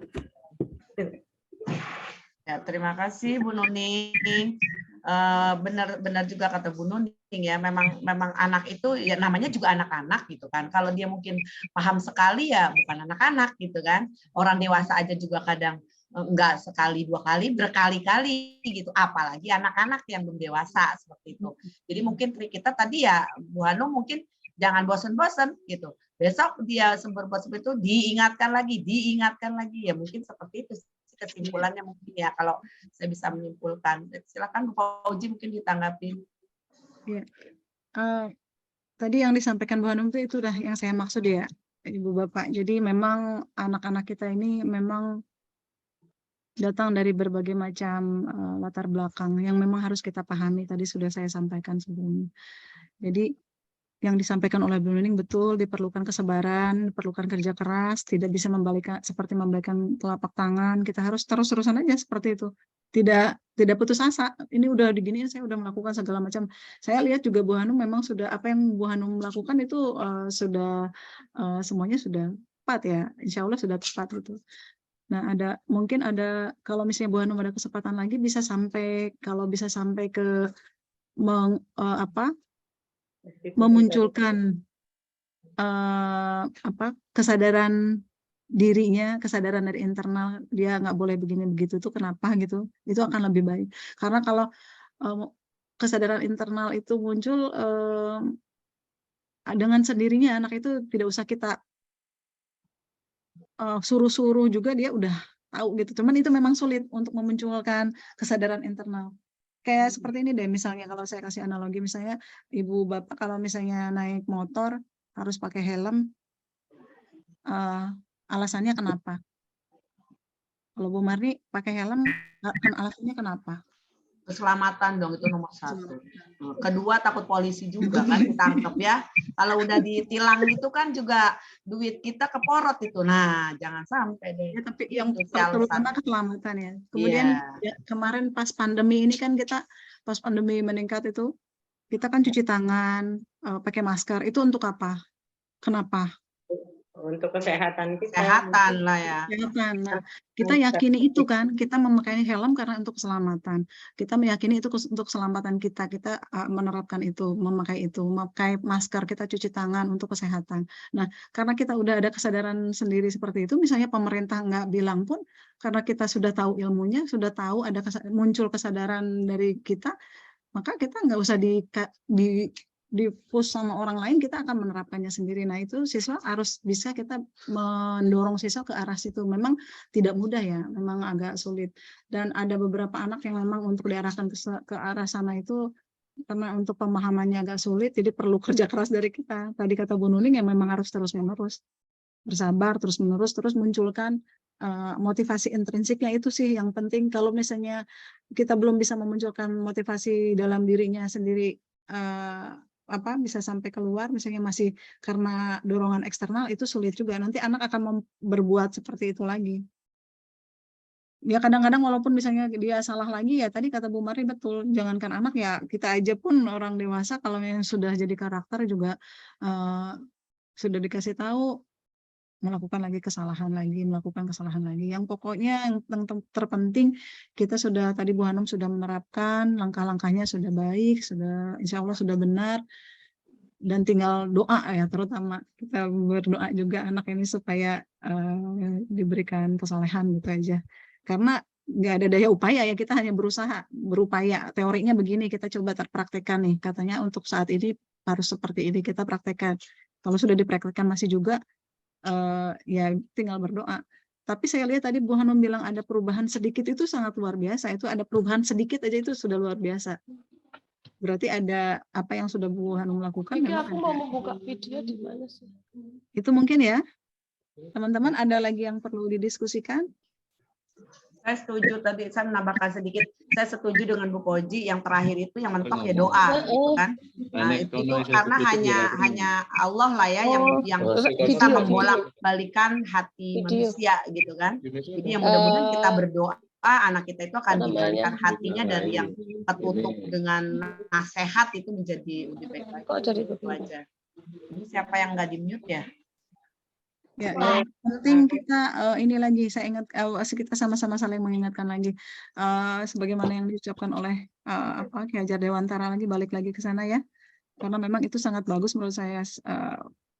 Ini lama, motonya yang sudah lama sampai sekarang masih relevan sebagai guru itu, yaitu kita harus menjadi contoh, harus bisa memotivasi, harus bisa memberikan dorongan, itu 3 itu. harus bisa melakukan tiga itu. Contoh itu terutama yang penting sekali, contoh dari mulai kita berkata, bersikap, kemudian jangan merendahkan, karena kita merendahkan nanti murid ikut merendahkan temannya juga gitu. Jadi contoh itu sangat penting, apalagi guru itu digugu dan ditiru ya. Jadi contoh dari guru perlu. Nah ini untuk di sekolah pembudayaan positif itu awalnya dari gurunya dulu, memberikan contoh yang baik. Itu mungkin ya closing statement-nya dari saya. Baik, terima kasih Bu Fauzi. Ada pertanyaan lagi atau tanggapan dari rekan-rekan? Dari Bu Tiwi ada? Iya, sedikit Bu Marni. Ya, silakan Bu Tiwi. Iya. Alhamdulillah saya bisa bergabung di sini. Saya nggak tahu sebetulnya tadi baru buka WA, kemudian baru baca di grup gitu. Ya maaf ya, mendadak ya. Iya, artinya ya masih bersyukur masih bisa. Terima kasih Bu Fauzi yang sudah memaparkan banyak hal tentunya demi kita ya sebagai seorang guru tuh memang harus ini itu gitu. Dan untuk tujuannya adalah untuk murid gitu. Selain untuk karena memang kita memiliki kewajiban yang sangat berat terhadap murid-murid kita gitu. Nah, seperti yang dipaparkan Bu Fauzi tadi memang betul sekali bahwa kita itu memang menjadi guru itu tidak mudah gitu karena kita harus bisa idealnya adalah kita harus bisa memanage diri kita dulu, kemudian diri kita sudah kuat, baru kemudian bisa menguatkan murid-murid kita gitu. Jadi istilahnya kita siap untuk merubah anak, tapi itu tadi modalnya adalah kita siap dulu, gitu, kuat dari segala hal. Baru setelah itu kita bisa membuat anak menjadi lebih nyaman belajar, kemudian insya Allah kita mengharapkan kemajuannya mereka gitu. Namun di sisi lain tadi yang sudah diungkapkan Bu Marni, Bu Hanum dan kasus-kasus yang diangkat oleh Bu Fauzi memang itulah yang kita hadapi karena kita memang sejak dulu mengerti bahwa yang kita hadapi ini adalah individu-individu yang memiliki karakter, kepribadian, latar belakang dan sebagainya yang sangat kompleks gitu. Nah, pada dasarnya itulah yang akan kita rubah menjadi baik. Cuman kalau di kasus yang saya alami anak itu saya sendiri, saya masih dalam proses belajar gitu ya. Kadang-kadang sama seperti Bu Marni, kadang-kadang ya meletup-letup, kadang-kadang ya sudahlah gitu ya. Sudahlah inilah yang kadang-kadang memang bahaya gitu ya. Karena kalau udah kata-kata ya sudahlah, udah sepertinya sudah pasrah saja gitu bahwa susah kok dikendalikan, susah kok diingatkan gitu.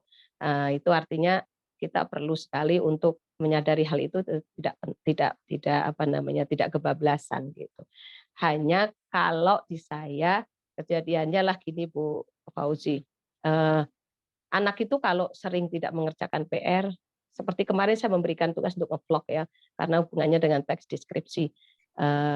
Kemudian udah 2 minggu, 3 minggu lebih, kemudian setiap ditanya lupa gitu. Itu ada beberapa anak gitu. Padahal kan kalau dipikir nggak mungkin lupa kan gitu. Itu kan sebuah tugas yang berat, bukan berat, maksudnya ini tidak hanya sekedar menulis ya, tidak hanya sekedar menulis seperti PR yang lain gitu, dan itu perlu sebuah action yang apa ya, yang beda lah dengan tugas-tugas yang lain gitu.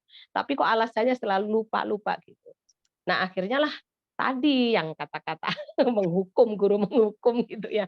Ya sudah, kalau ini kan kemarin emang sebelumnya saya bilang ini adalah tugas akhir semester. Jadi kalian ini adalah syarat untuk mengikuti PAS. Kalau tidak mengumpulkan berarti resikonya kamu tanggung sendiri. Tahu loh bahasa Indonesia itu tidak akan naik kelas apabila tidak ada nilai bahasa Indonesia. Padahal semua materi sama ya, semua mata pelajaran. Tapi itulah tadi. Nah, seperti itu. Nah, gimana saya mencikapinya? Sudah dua minggu, oke, tugas 2 minggu. Padahal kalau dikerjakan guemes ya, guemes. Ya, dikerjakan itu ya 10 menit selesailah gitu ya. Saya sudah memberikan tugasnya di mana aja gitu. Mau di rumah silahkan, mau ke tempat-tempat yang menarik silahkan gitu. Yang penting kan itu deskripsi. Bahkan dia hanya ngomong kayak anak Bunga 74. Assalamualaikum, saya Bunga. Saya akan nge-vlog rumah saya ya guys, gitu doang. Itu pun udah menyenangkan hati saya gitu. Tapi kok ini beberapa Yang penting anak kan ada proses digitalisasinya ya. iya, walaupun saya nasehatin juga sih gitu, ini mah bukan deskripsi gitu-gitu ya. Terus tapi ada beberapa anak satu kelas tuh selalu ada 5, 6 gitu-gitu ya. Itu selalu alasannya lupa. Lupa kan nggak mungkin lupa, ini gimana cara mengingatkan anak kok punya alasan lupa? Lupa. Tatap Ibu, saya bilang gitu, lupa atau malas? Malas. Kalau udah begitu kan gondok banget gitu.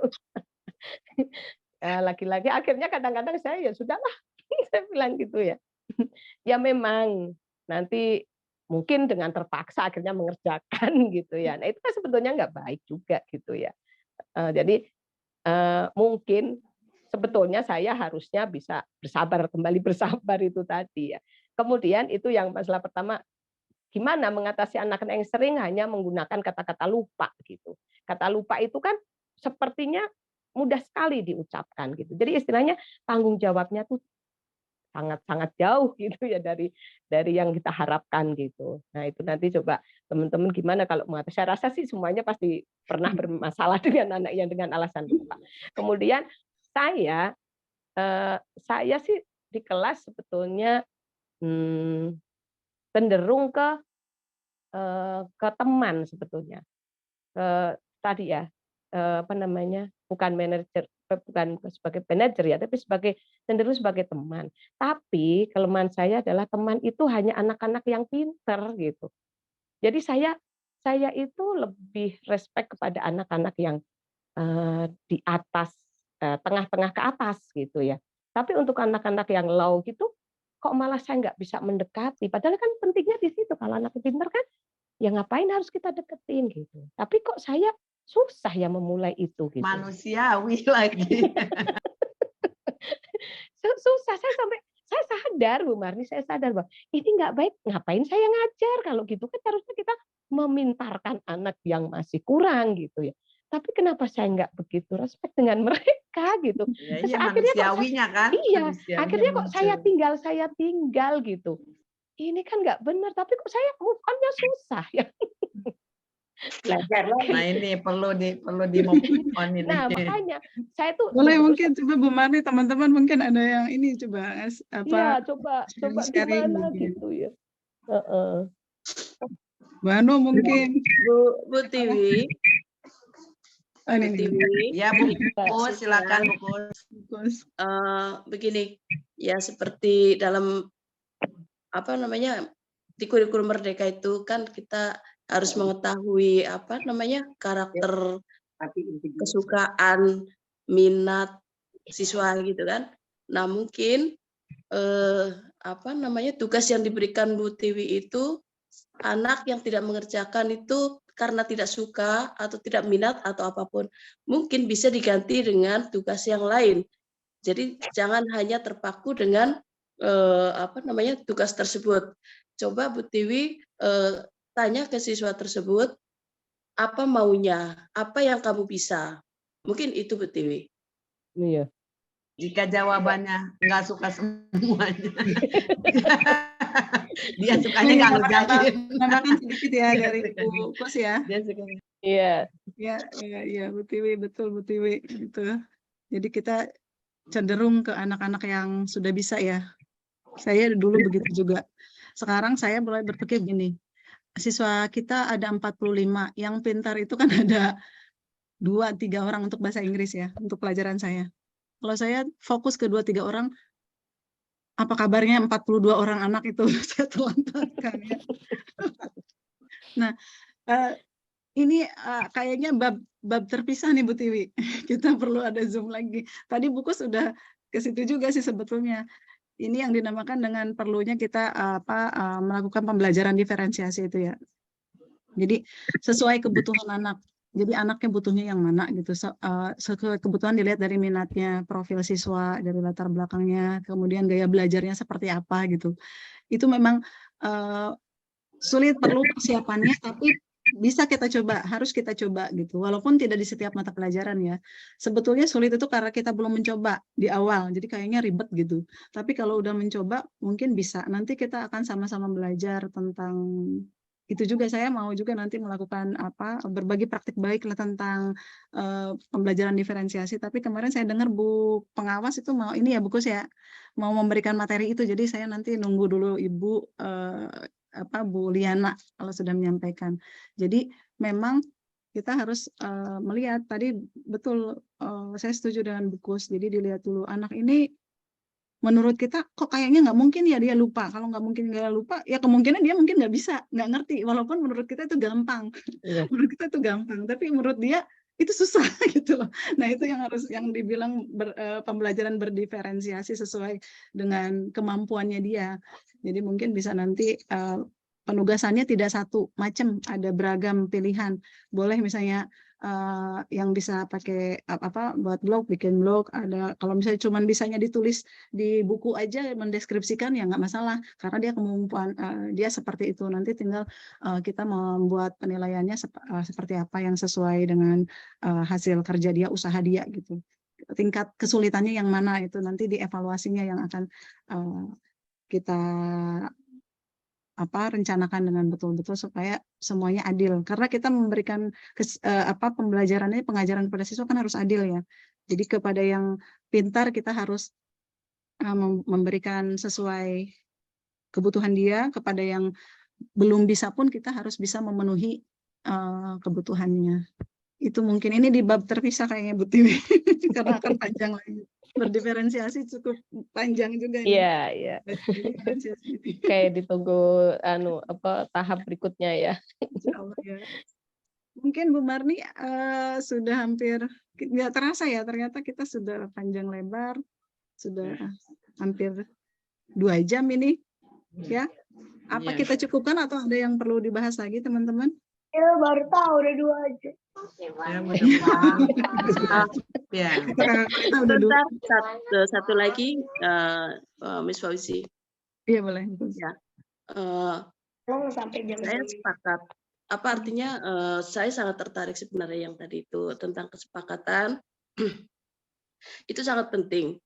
Misalnya saja, sorry ya sambil ini soalnya. Kita sedang mau program Adiwiyata.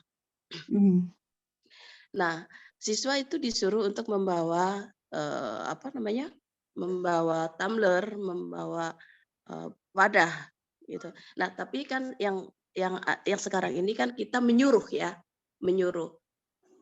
Seharusnya itu kesepakatan. Jadi kalau kesepakatan, jadi siswa itu ada tanggung jawab. Gitu kan, ada tanggung jawab. Ini contoh saja sih sebenarnya, karena ini kepepet, jadi kita nggak apa-apa lah kita suruh. Tapi nanti ketika kita ke depannya ada sesuatu atau aturan-aturan yang menurut kita itu adalah aturan, itu adalah nanti bentuknya adalah kesepakatan. Seperti halnya misalnya kenaikan kelas saja. Selama ini yang kita pahami di kurikulum Merdeka itu bahwa anak itu adalah naik kelas secara otomatis. Nah, dari hasil BIMTEK saya selama 3 hari itu ternyata bisa anak tidak naik kelas, tapi dengan syarat itu bentuknya adalah kesepakatan. Kesepakatan antara orang tua, komite, dan juga pihak sekolah serta anak. Jadi seperti itu. Jadi di sini adalah bukan menyuruh, bukan istilahnya kan selama ini kita hanya menyuruh. Termasuk misalnya di kelas jangan membuang sampah sembarangan. Nah, tapi tadi kita adalah membuat kesepakatan di dalam kelas. Setuju dengan apa yang sudah disampaikan Miss Fauzi. Yang kedua adalah yang namanya disiplin. Anak itu kan memang harus dikasih tahu, dan pemberitahuan kepada anak itu yang paling efektif adalah dengan contoh. Itu ya, dengan contoh. Kita misalnya menyuruh anak untuk datang pagi. Tapi kita sendiri tidak datang pagi gitulah. Ini menjadi yang sangat berbahaya sebenarnya. Karena anak itu melihat kita. Kita apalagi tadi Miss Fauzi bilang bahwa kita guru yang digugu dan ditiru. Gitu. Jadi intinya adalah contoh yang dibutuhkan anak-anak itu adalah contoh dari kita, contoh positif dari kita. Jadi begitu Miss Fauzi. Iya betul Gus. Ya, terima kasih Gus. Ada yang lain masih disampaikan teman-teman?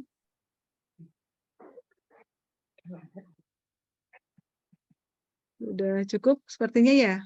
Bu Marni mana ya Bu Marni? Cukup. Ya, Ya. Sepertinya sudah Sudah, cukup ya sudah Bu ya. Marni. Oke. Teman-teman, saya mengucapkan terima kasih atas partisipasinya. Kita berdiskusi sama-sama di sini. Saya mohon maaf, saya di sini bukan berarti saya juga lebih tahu, lebih paham tentang hal-hal yang tadi kita bahas. Saya hanya share apa yang saya sudah peroleh. Dengan melalui diskusi ini juga saya menajamkan pemahaman saya tentang ilmu-ilmu tersebut ya. Dari tadi teman-teman ada yang share pengalamannya di kelas dan lain sebagainya. Jadi jangan menganggap saya juga lebih tahu dari teman-teman, tidak seperti itu ya. Memang kita sedang dalam proses belajar. Sekali lagi saya terima kasih atas waktu yang sudah diluangkan teman-teman untuk mengikuti Zoom kali ini. Semoga apa yang kita diskusikan malam ini membawa keberkahan, membawa manfaat untuk kita, untuk dapat kita terapkan di kelas, menjadikan kita menjadi guru-guru yang hebat, yang kuat, yang sabar ya, yang berdedikasi, yang mempunyai cita-cita memang ingin membimbing anak-anak murid kita sebagaimana kita seperti ke anak-anak kita sendiri. Jadi nanti supaya kita nggak terlalu capek. Kalau marah pun marahnya marah karena sayang, tidak karena emosi yang berlebihan. Itu mungkin ya dari saya. Sekali lagi terima kasih. Mohon maaf jika banyak kekurangan dari apa yang sudah disampaikan. Saya tutup dengan ucapan billahi taufiq wal hidayah. Assalamualaikum warahmatullahi wabarakatuh. Silakan Bu Marni. Waalaikumsalam wabarakatuh. Baik, terima kasih Bu Fauzi. Bapak Ibu, karena waktu jualan yang sudah memisahkan kita, sudah 2 jam ke depan kita beronline, mungkin kata hamdalah yang harus kita ucapkan. Semoga kita menjadi guru-guru yang hebat seperti yang disampaikan Bu Fauzi. Mari sama-sama kita membaca hamdalah. Alhamdulillahirrahmanirrahim. Saya tutup. Wabillahi taufiq wal hidayah. Wassalamualaikum warahmatullahi wabarakatuh. Salam. Waalaikumsalam warahmatullahi Terima kasih wabarakatuh. semuanya ya. Terima kasih Bu Fauzi.